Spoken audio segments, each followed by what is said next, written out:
Para você que está chegando aqui, quem sabe, a primeira vez, nós estamos num projeto chamado O Evangelho Praticado, o Evangelho na Prática, tentando mostrar a vocês na palavra que o Evangelho não foi nos dado por Jesus como quem tinha interesse em abrir mais uma religião para competir com as outras.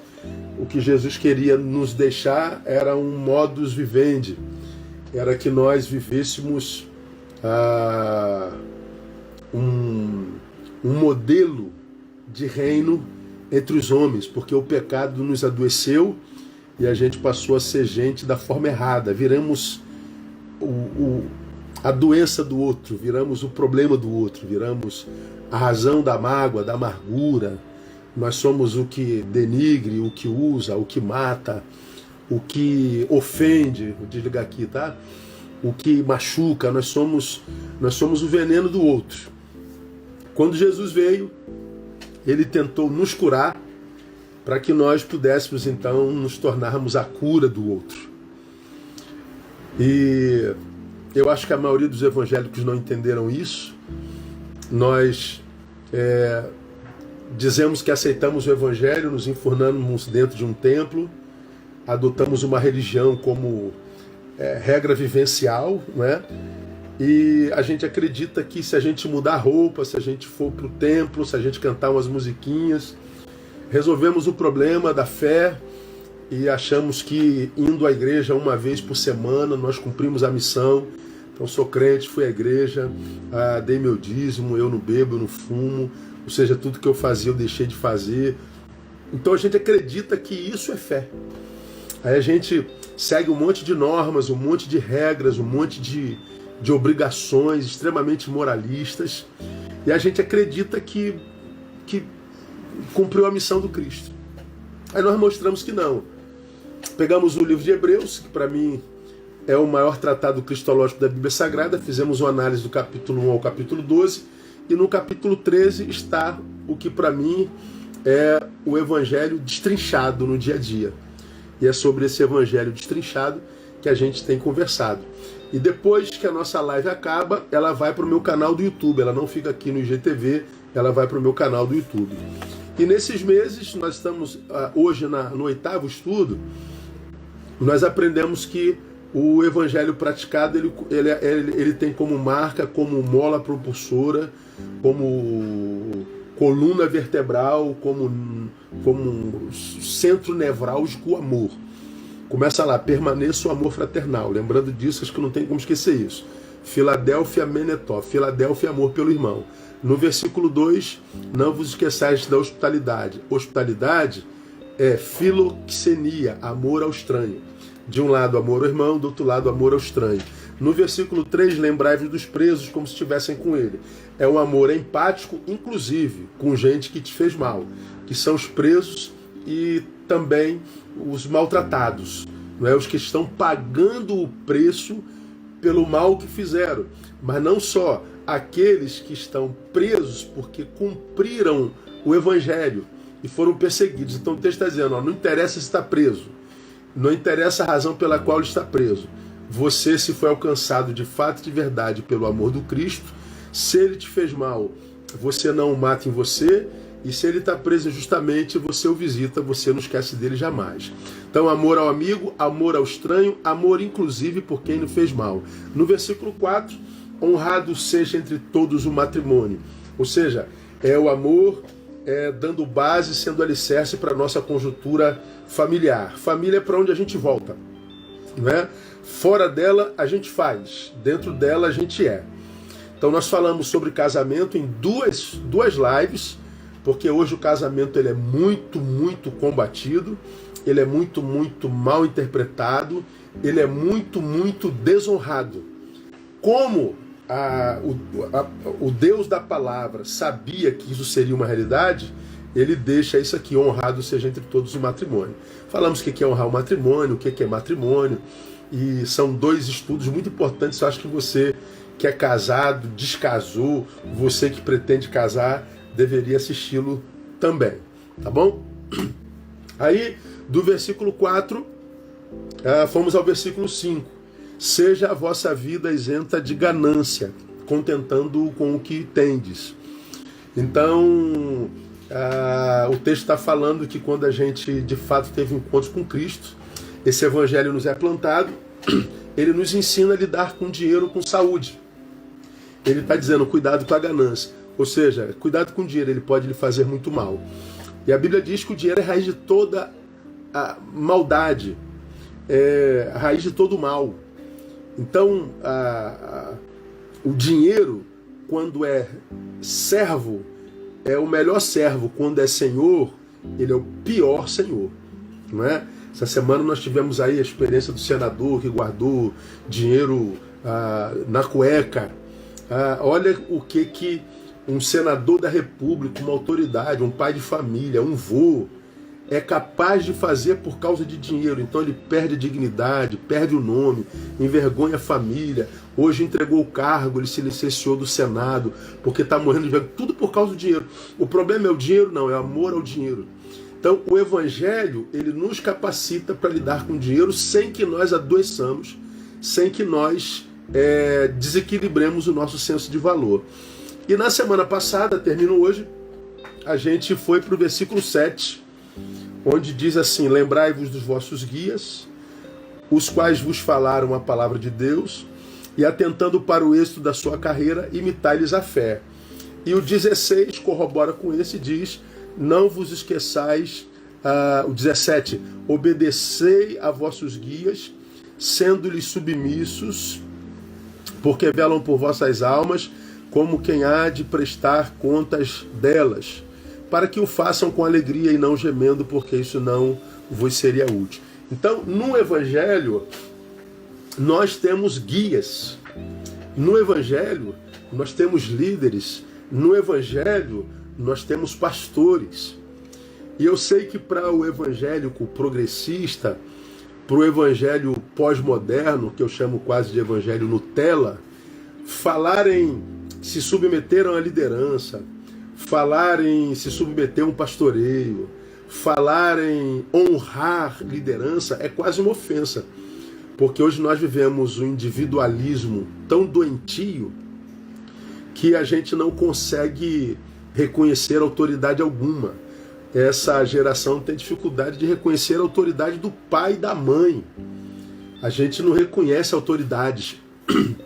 Eu acho que a Bíblia sabia disso, que ia chegar um tempo em que nós teríamos muita dificuldade de nos relacionarmos com alguém que de alguma forma tivesse ascensão sobre nós. Bom, mas o problema não é porque alguém tem ascensão sobre nós, é porque nós não saberíamos lidar com isso. O problema não é a autoridade, é a minha incapacidade de submissão. E o texto diz: se o evangelho de fato te alcançar, você terá uma liderança, você terá um guia, você viverá debaixo de pastoreio e de autoridade. E se esse pastoreio, se essa autoridade for de Deus, nunca será exercido com autoritarismo, nunca será exercido com castração, nunca. Ele sempre será uma bênção na vida de vocês.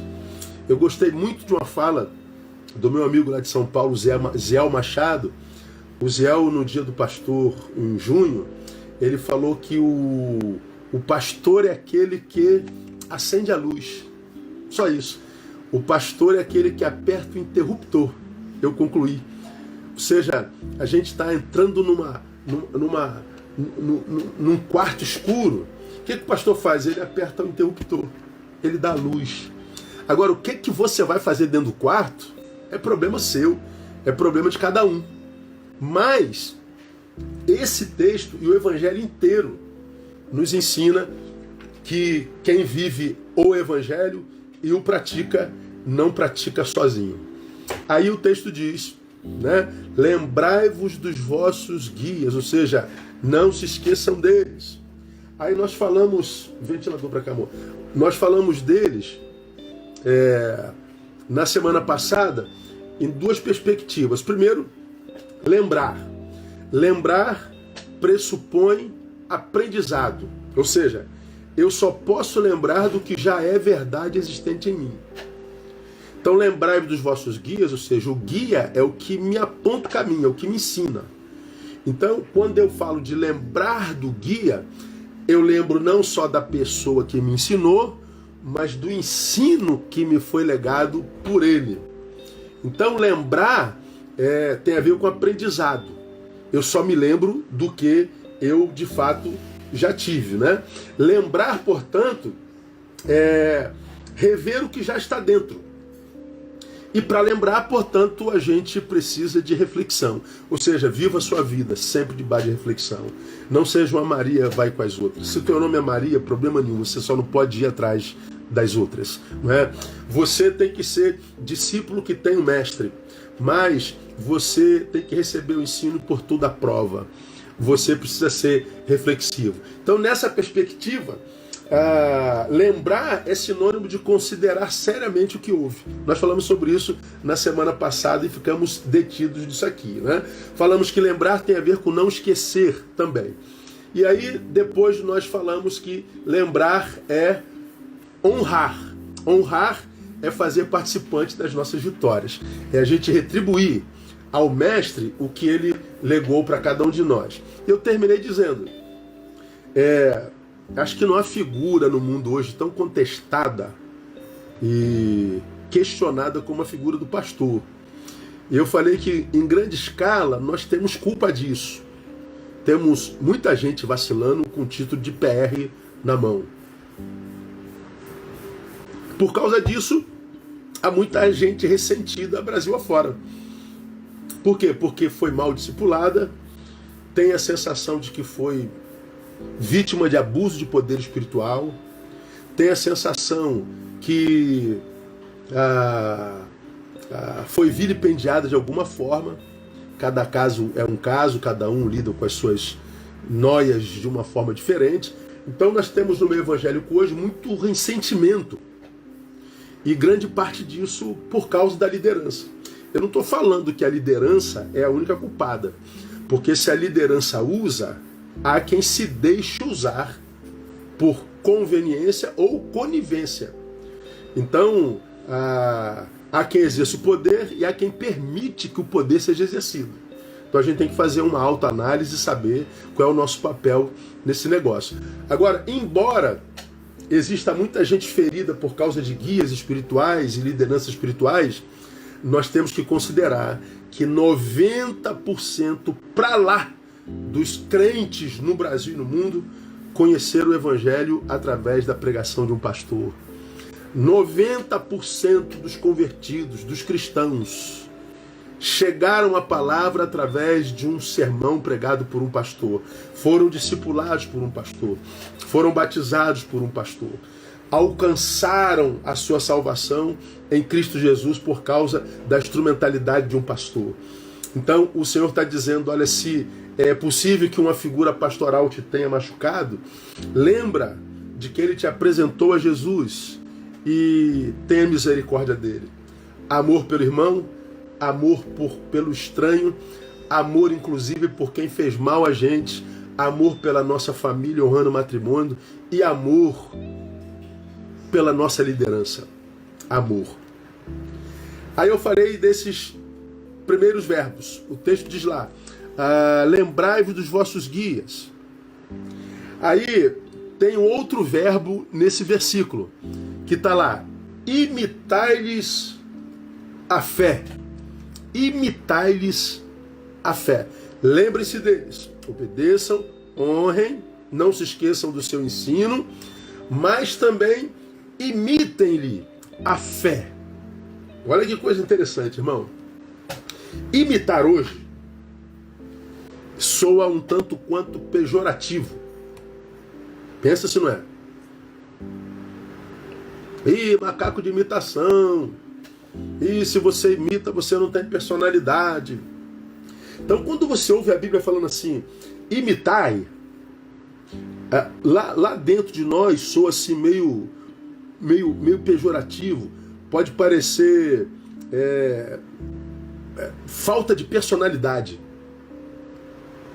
Mas, se está na Bíblia, eu acredito que isso pode ser muito positivo, e é muito positivo. Quando? Quando que se imita como quem toma como exemplo. Imitar não é ser uma sombra repetitiva. Imitar é tomar como referencial, como exemplo de vida. Tanto que o texto está dizendo: imitai-lhes a fé. Não é para imitar o seu estilo, não é para imitar a sua roupa, não é para imitar a forma como ele adora, como ele prega, não é para imitar a sua personalidade se despersonalizando. É imitar a fé, é tomar como exemplo. Exemplo. É ter um referencial. E tristemente digo que eu acho que nós nunca sofremos tanto como sociedade por ausência de referenciais. Como é difícil achar alguém que a gente use como referência para imitar. Como é difícil achar alguém entre nós hoje para quem a gente olha e diz assim: cara, esse cara é minha referência, essa mulher é minha referência, esse casal é minha referência. Você já me ouviu falar, mas eu repito sempre, porque tem sempre gente nova. Quando eu era garoto, me perguntavam o que eu queria ser quando crescer, e eu falava assim: eu queria conhecer o Deus de meu pai. O meu sonho de garoto era conhecer o Deus de meu pai. Ou seja, meu pai era minha referência de homem de fé. A relação que ele tinha com Deus era tão light, tão prazerosa. Meu pai era tão feliz. Meu pai tinha uma vida devocional, uma relação com a igreja local tão bacana. A forma como ele se relacionava com Deus, sem cacheagem, de forma humana, sem castração, sem religiosismo, era tão saudável que a gente queria ser igual ao meu pai. Eu sou caçula de 5, o nosso sonho era ter um casamento igual ao do meu pai e da minha mãe, era o meu sonho. Eu queria ser marido igual ao meu pai era. Eu queria conhecer a Deus porque o Deus que meu pai servia devia ser muito maneiro, porque fez do meu pai o que fez. Eu queria conhecer o Deus do meu pai porque a alegria que ele tinha para servir a igreja desse Deus só podia fazer desse Deus da igreja um Deus muito maravilhoso. Então era minha referência. Então eu imitei meu pai em quase tudo. Tudo. Me deu a graça de ser um bom marido. Acredito que eu seja um bom pai. Acredito que se minhas filhas seguirem minha fé, meu testemunho, vão se tornar meninas de bem. Acredito que eu consegui reverberar o que meu pai me deu. Eu acredito que filhos devem fazer isso. Honrar pai e mãe é isso, não é verdade? Então, quando a Bíblia diz imitai-lhes a fé, a Bíblia está falando de tomar como exemplo. E quando irmãos, que isso de fato acontece? Quando não é imitação, como eu falei, apenas do estilo, é a imitação do caráter, é a imitação da obra que Deus fez na vida dele, é a imitação do ser humano que o Evangelho extraiu dele, da sua melhor versão, é a imitação do proceder, é a imitação da conduta. É o que eu estou falando aqui do meu pai. Então, o texto que diz imitai-lhes a fé, está dizendo: você deve estar debaixo de pastoreio, debaixo de liderança, mas a sua liderança tem que ser alguém a quem você possa imitar. E isso é muito importante. Tem gente que diz assim: ó, eu estou aqui porque eu gosto muito do meu pastor, mas meu pastor, né, não dá para imitar não, meu. Ele tem algumas paradas aí que realmente não rola. É mais ou menos como aconteceu alguns anos atrás. Era Dia dos Pais, e depois que acabou o culto Dia dos Pais, uma criança da nossa igreja, na época tinha uns 9 anos, 8 para 9 anos, Ele entrou no meu gabinete depois das homenagens para o pai dele não é da igreja. Ele entrou chorando no meu gabinete, não bateu na porta, entrou, pastor, me ajuda, pastor. Eu falei, pô, o que foi, fulano? Eu falei o nomezinho dele, ele está na igreja até hoje. E ele disse assim, pastor, eu amo meu pai, eu morreria pelo meu pai, mas eu não quero ser como ele nem um dia na minha vida. Eu amo o meu pai, eu morreria por ele, mas eu não queria ser como ele nem um dia na minha vida. Eu amo você, pai, diria o menino, mas eu não te tenho como referência para nada. Esse texto está dizendo que o líder não pode ser só pregador, orador, adorador. Ele tem que ter a capacidade de ser uma referência para quem o segue. E se você segue a quem você não pode imitar, você está seguindo a guia cego.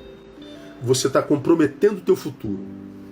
Por isso que eu estou dizendo que tem muita gente que está fora da igreja dizendo que o culpado foi o pastor, o culpado foi a igreja, o culpado foi todo mundo.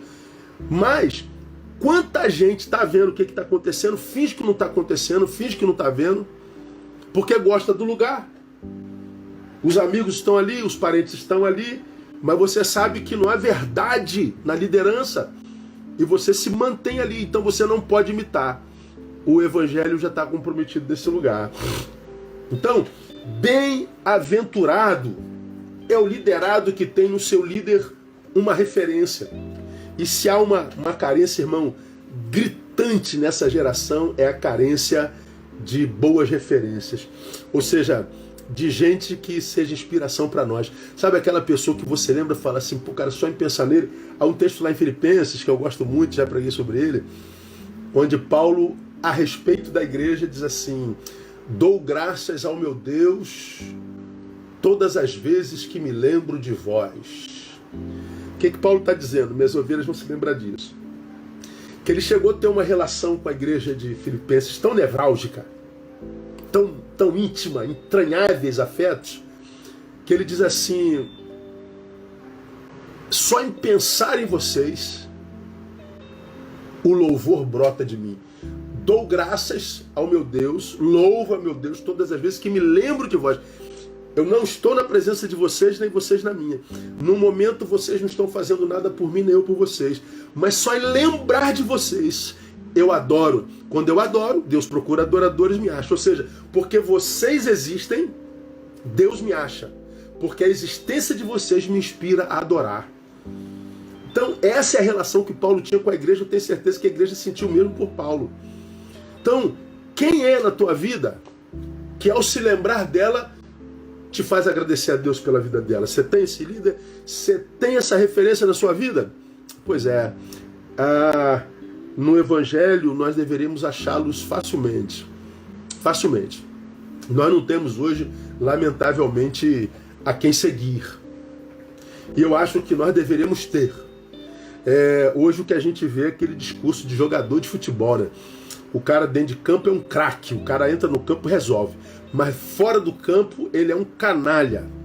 Aí ele diz, bom, o que eu faço fora do campo não tem nada a ver com nada. O negócio é que eu faço dentro de campo. Pois é, para uma liderança espiritual isso não existe. Ele tem que ser craque dentro e craque fora.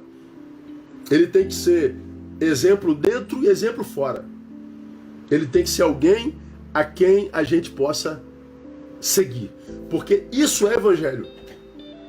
Então no evangelho não existe carreira solo. É essa relação de líder e liderado, de pastor e ovelha, de ovelha e ovelha, essa relação de crescimento, de perpassar o que recebeu primeiro,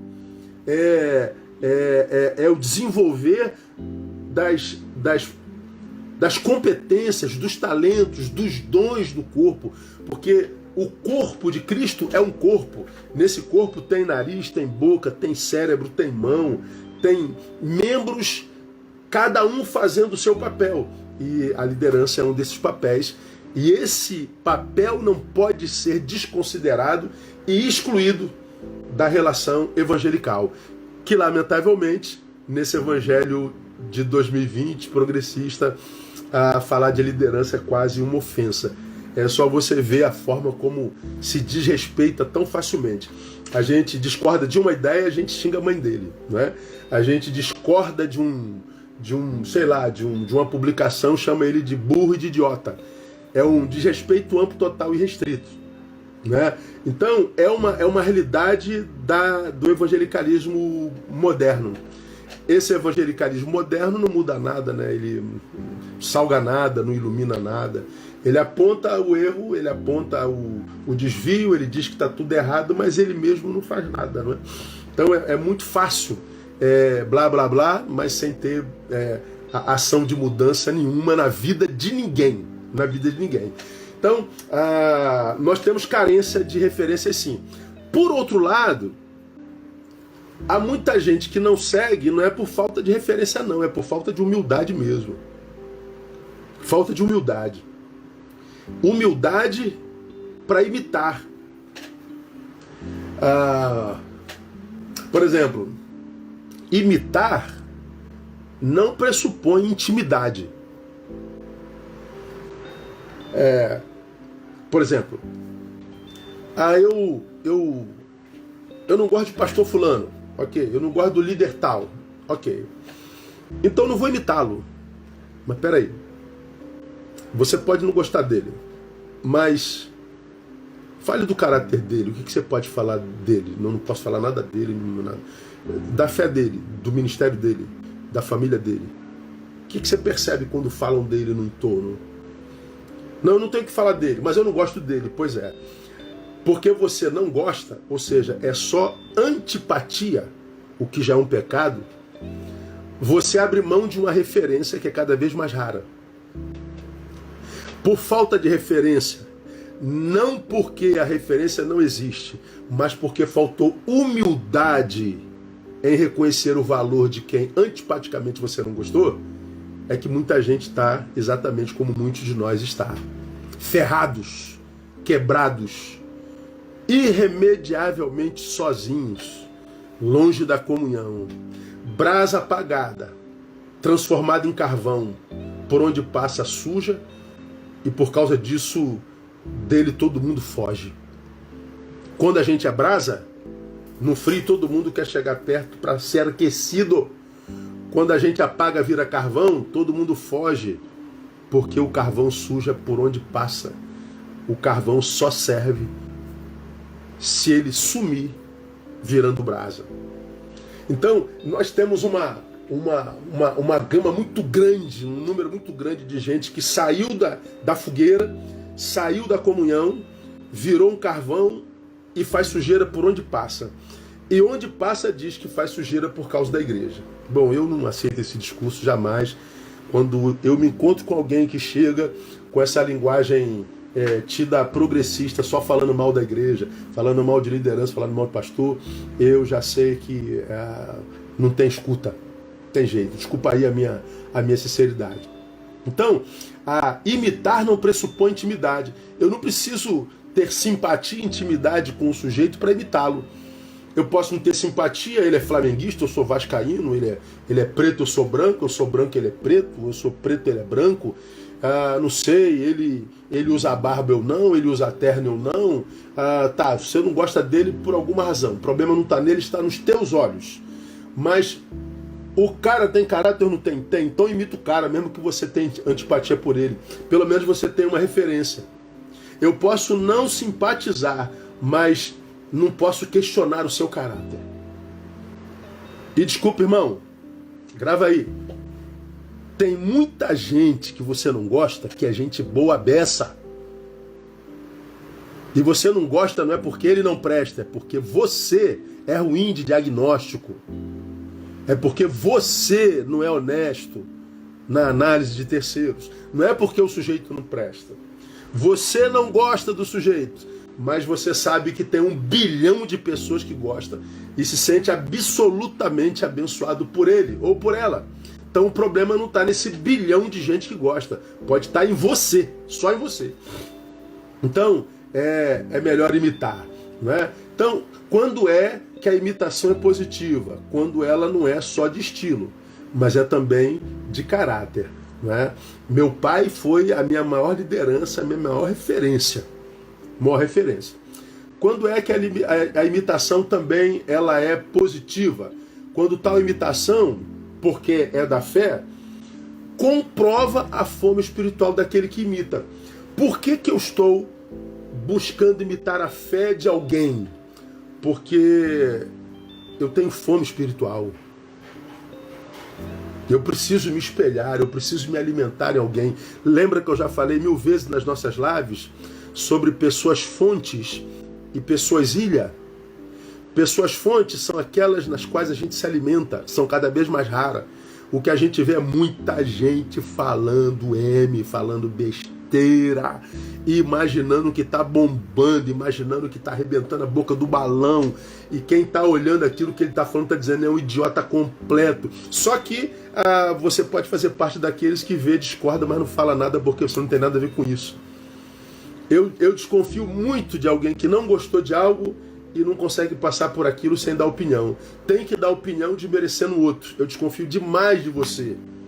Eu nunca responderia a alguém dessa natureza. Você vai falar a vida inteira, você não vai ter uma resposta de mim jamais, porque eu tenho algo mais sério para fazer, né?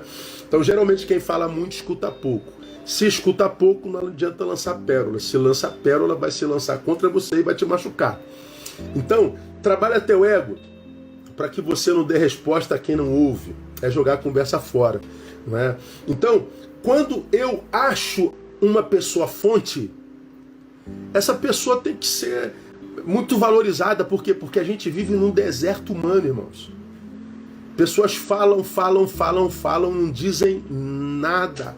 Você conversa com pessoas, depois de 10 minutos de conversa, você descobre que não tem ninguém ali dentro daquele corpo. Aquilo é um corpo vazio, aquilo é um corpo puro, aquilo ali é uma casa vazia. Fala, não diz nada.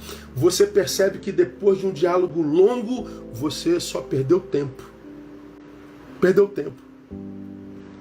Agora, existem aquelas pessoas com as quais a gente passa 5 minutos, 20 minutos. É tão bom estar com ela que a gente não quer mais ir embora. É tão bom conversar das coisas mais profundas às mais simples, que das profundas e das simples a gente é abençoado, porque é pessoa fonte, é gente que tem o que dizer. E como eu digo sempre, mais importante do que dizer alguma coisa é ter alguma coisa para dizer. Mais importante do que dizer alguma coisa é ter alguma coisa para dizer. E o que é triste hoje? Há tanta gente dizendo coisas e não tem coisa nenhuma para dizer. O que acontece? As relações viram passatempo. Ou seja, poxa, o tempo passou rapidinho com ele. E o que você aprendeu depois desse tempo? Nada. Por quê? Porque não tinha conteúdo, só tinha bobagem.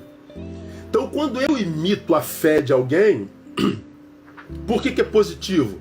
Porque eu tenho fome espiritual. Eu tenho desejo de Deus. E por quê? Aprenda isso. Por que a fome espiritual é muito importante? Porque o alimento que eu e você teremos de Deus, irmãos, será a proporção da fome que nós temos dele.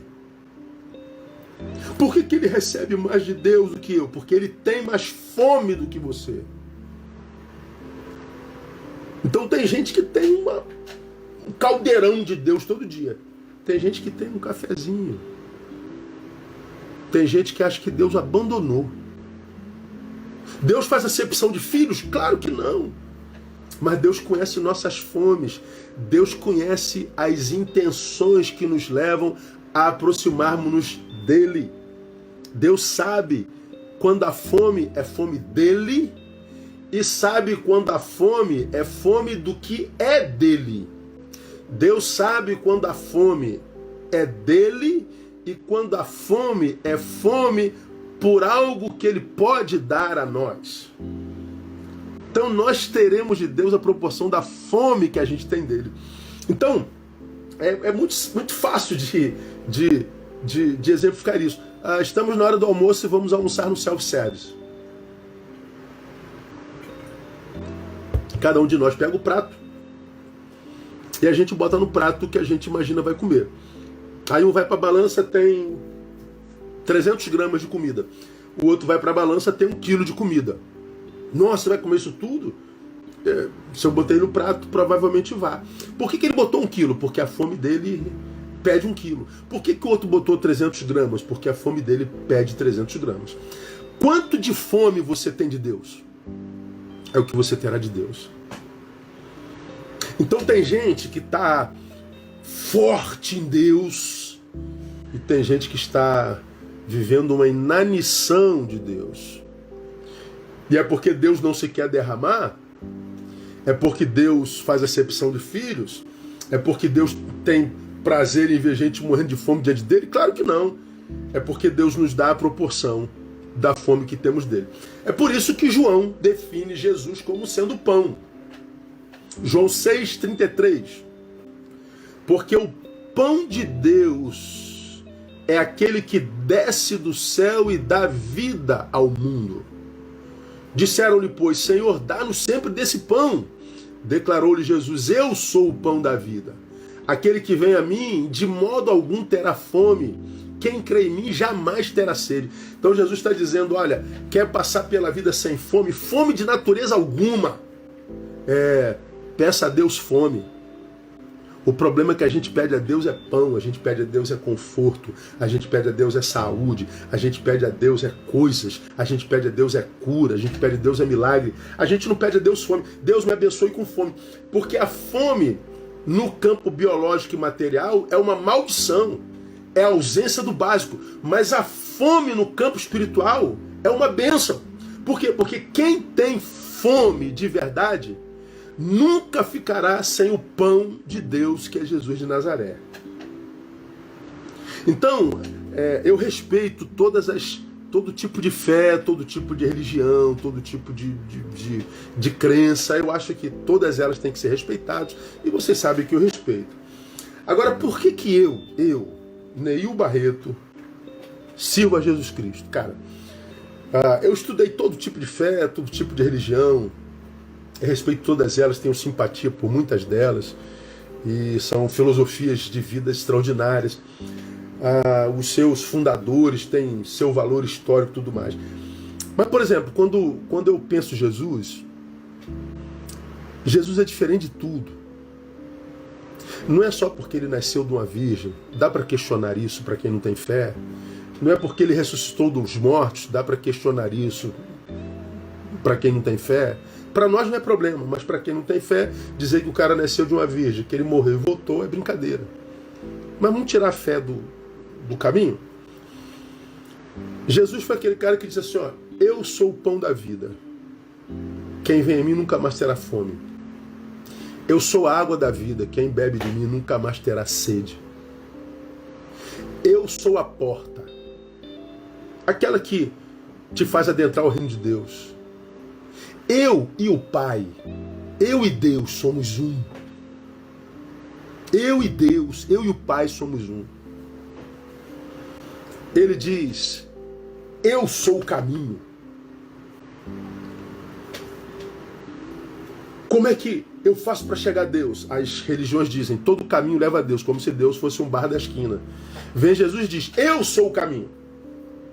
O caminho é uma pessoa. A filosofia busca a verdade antes de Jesus de Nazaré. O que é a verdade? Platão diria isso, Sócrates diria isso, Sartre diria aquilo, Nietzsche diria aquilo. Depende da filosofia que ele abraçou. A verdade é aquilo. Vem Jesus e diz, eu sou a verdade. O que é a vida? Vem Jesus e diz, eu sou a vida. Aí pensa comigo, irmão. Ou Jesus era um megalomaníaco doido, retardado, ou ele dizia a verdade.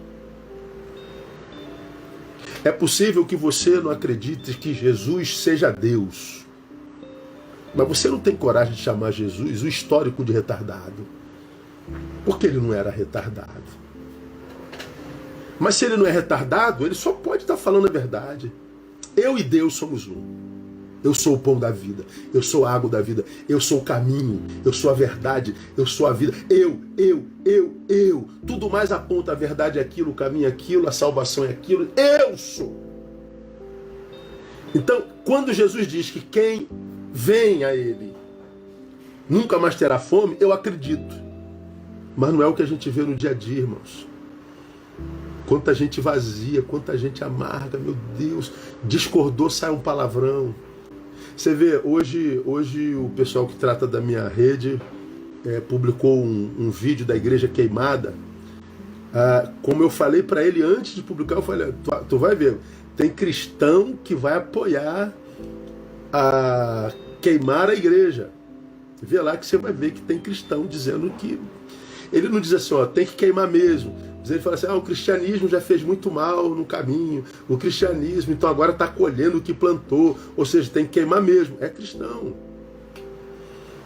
Tem muito crente safado no mundo. Tem, mas não justifica queimar templo. Como não justifica queimar centro espírita. Como não justifica queimar sinagoga. Como não justifica violência.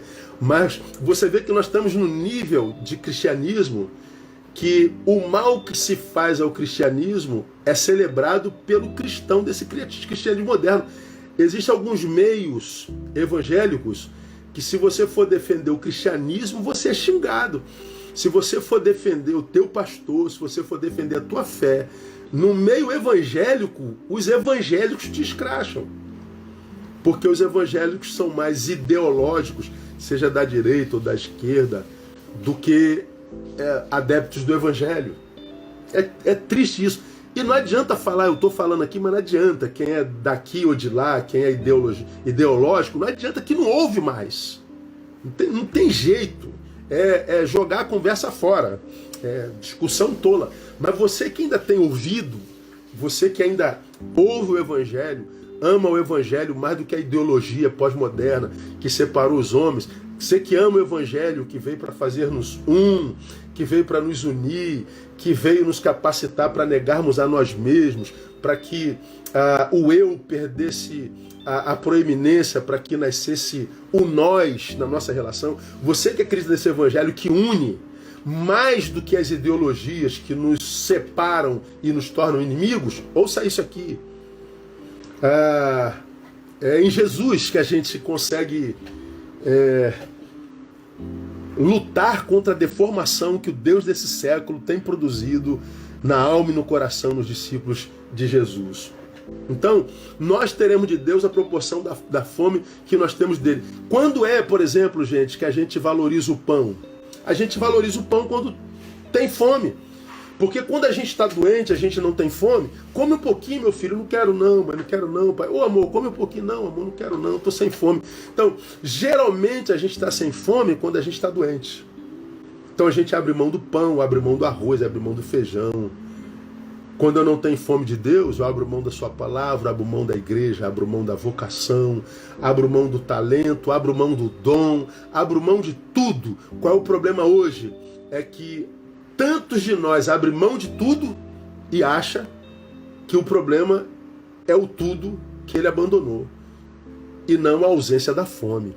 Pelo amor de Deus, é falta de honestidade para consigo mesmo, não é? Então, há muitos carentes diante dele, não porque ele não se importa, não é porque ele não tenha mais desejo de alimentar e de servir. Não, tem muita gente carente dele, porque tais carentes perderam a fome e não admite isso. E quando dizem ter fome, não é por ele, mas pelo que é dele. Aí você vê, não, eu já fui da igreja e me afastei porque quando eu mais precisei de Deus, Deus não me socorreu. Eu estou fora do evangelho porque eu estou muito chateado com Deus, porque Deus isso, Deus aquilo, ou seja, Deus não deu. Deus não livrou, Deus não fez, ou seja, Deus não reagiu à projeção do seu desejo, consciente ou inconsciente. Deus não se permitiu usar naquela ocasião. Agora, quando o que eu preciso, Deus não me dá, se eu tenho Deus, eu consigo viver sem aquilo que Ele não me deu. Quer ver um texto inquestionável na Bíblia Sagrada? O Senhor é meu pastor e nada me faltará. Aí o cara fala assim, eu deixei a igreja porque o texto diz que o Senhor é meu pastor e nada me faltará. Ora, mas do que ele está falando? Ele não está falando de coisas, nem da realização dos nossos sonhos. O nada faltar não tem a ver com o meu desejo, não tem a ver com o que eu quero. Tem a ver com o que eu preciso quando o que eu quero não veio. Vamos imaginar.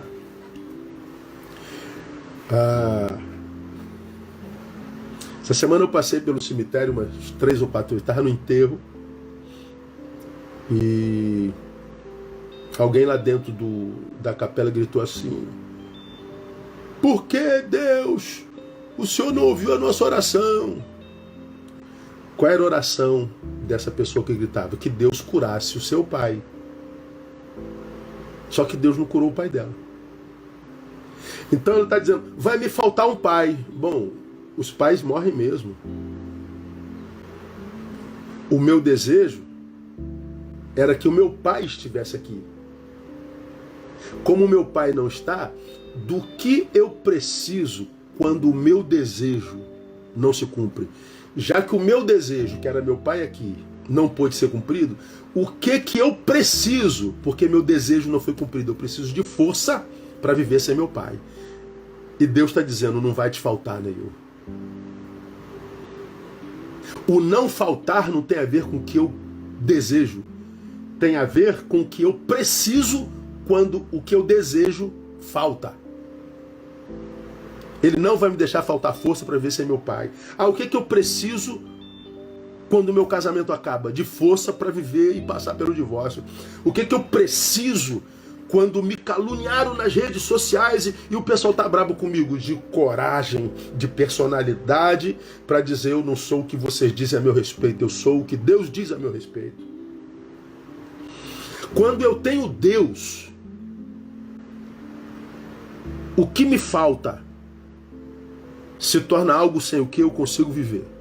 Porque Deus é maior do que qualquer coisa que eu deseje e não tenho. Quem tem entendimento, entenda. É por isso que o texto diz lá em 1 Coríntios capítulo 3, verso 2, leite vos dei por alimento e não comida sólida, porque não a podeis suportar, nem ainda agora podeis. Deus está dizendo, eu queria lhes dar comida sólida, eu queria lhe dar, parafraseando, era lhe dar uma feijoada de Deus, lhe dar uma rabada de Deus, lhe dar um mocotó de Deus, mas eu tenho que dar leitinho. Por quê? Porque Deus não tem rabada, feijoada? Não, tem. É porque você não tem estômago para aguentar. Ou seja, então você vai ter aquilo para o que você tem estômago. Cada um de nós recebe de Deus a proporção do nosso esforço para crescer. E a gente cresce a proporção da fome que a gente tem. Aí essa geração que abre mão de líderes, abre mão de pessoas fontes, de pessoas ilhas, nas quais encontra descanso e saber, fica essa geração que cresce, mas não amadurece. Fica essa geração mimizenta, palpiteira, mas com a vida ferrada na sua pessoalidade. E para a gente terminar, acredite, já passou quase 1 hora. O texto no versículo 16 diz, obedecei a vossos guias. Primeiro, lembrar. Segundo, cadê o versículo 7? Imitar. Terceiro, obedecer. Obedecer é, como liderado, levar a cabo o seu papel na aliança que você tem com o seu líder. O líder e o liderado têm aliança. Se ele é o líder e você é o liderado, qual é o teu papel nessa aliança? Ser discípulo dele. Se eu me propus ser discípulo, então serei discípulo. Eu vou cumprir o meu papel. Eu vou obedecer. Agora, não confunda obediência com anulação, com obediência cega, destituída de reflexão. Você pode discordar do seu líder na ideia sem se tornar rebelde. Porque hoje, lamentavelmente, discordar é se tornar rebelde. Por causa do discípulo cujo caráter não foi moldado e por causa do líder incompetente que não soube moldar tal discípulo. Eu não soube discipular, não cresceu, não amadureceu. Não fiz pensar, não fiz confronto. A minha palavra nunca confrontou, nunca lhe colocou diante do espelho, nunca lhe capacitou para enxergar a própria ignorância, a própria mediocridade. Então ele acha que é mais do que pode. Então o culpado não é só o liderado, é o líder. Então vive uma relação litigiosa. Um líder que discipula mal gera discípulos rebeldes. Agora, qual é o perigo da rebelião, irmão? Qual é o perigo da desobediência para a gente terminar? 5 minutos. Primeiro, a desobediência inutiliza a sua relação espiritual. Nossas relações espirituais, a do líder e do liderado, e do liderado com Deus, são anulados. E por quê? Torna inútil a bênção advinda da comunhão. Salmo 133, ó quão bom e quão maravilhoso é que os irmãos vivem em união, porque ali o Senhor ordena a bênção e a vida para sempre.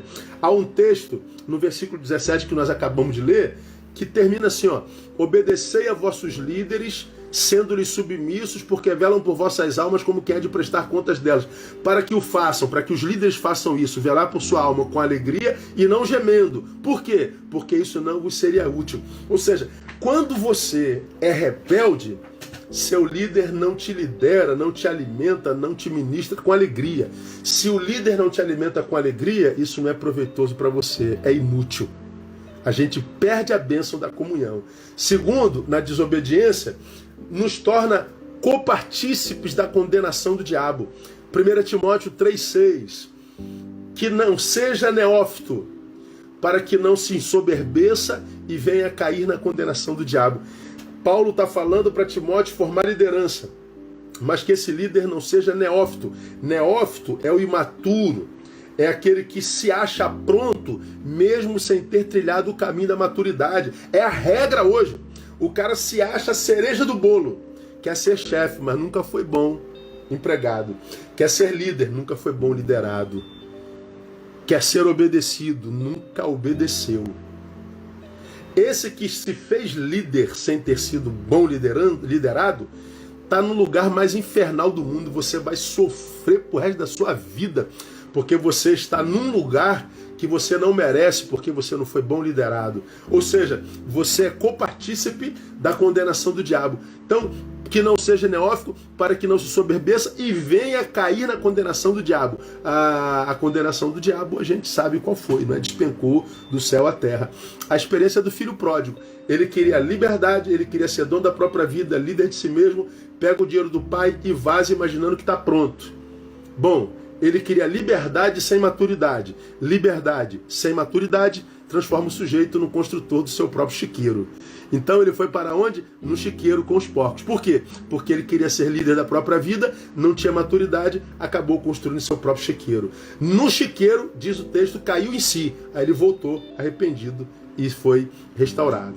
E por que eu não posso viver em desobediência? Porque perde-se o pressuposto para o recebimento do Espírito Santo.